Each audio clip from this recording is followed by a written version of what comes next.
Val Woodburn, formidable, right? You got an opportunity, and this is what we always say: just give it your best because this was your shot. It's short notice. You have nothing to lose, literally, at this point.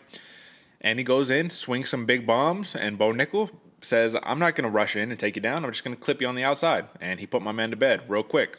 It wasn't unexpected. Everyone pretty much expected this. But I think the part that people are going to realize now, as I mentioned in the beginning of the show, Bo Nickal's already shown it before. He's got hands. He can knock you out.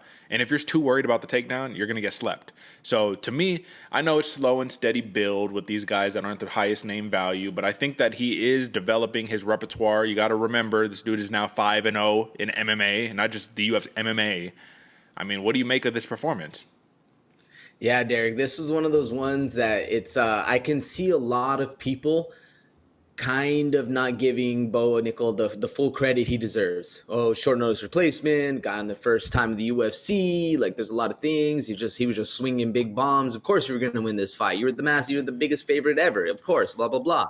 So I can see where a lot of people would kind of cut Bo Nickal's talents short on this one.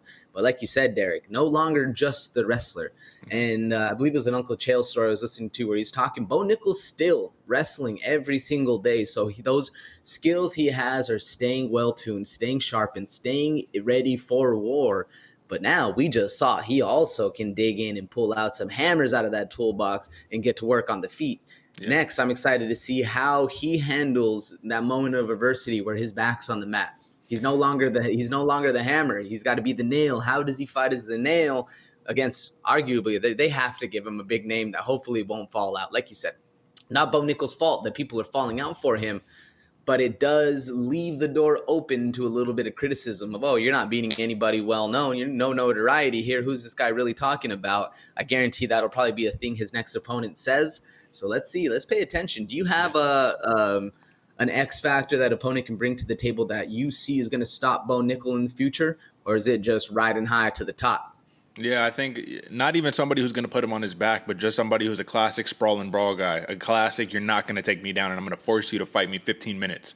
I think once we start seeing that against the higher level opposition, we'll know what Bo Nickal's game is really made of, because that's when guys panic, when their bread and butter doesn't work anymore. And you're like, oh, okay, well, I don't really have a plan B. So let's figure it out. But right now, you can expect most likely a quick turnaround for Bo Nickal. He did 10 weeks for this camp, didn't really get touched at all. So, I mean, you would imagine he's probably back before the end of the year. I don't see why not. Probably 2-3 months. But we'll see. Big win by Bo Nickal.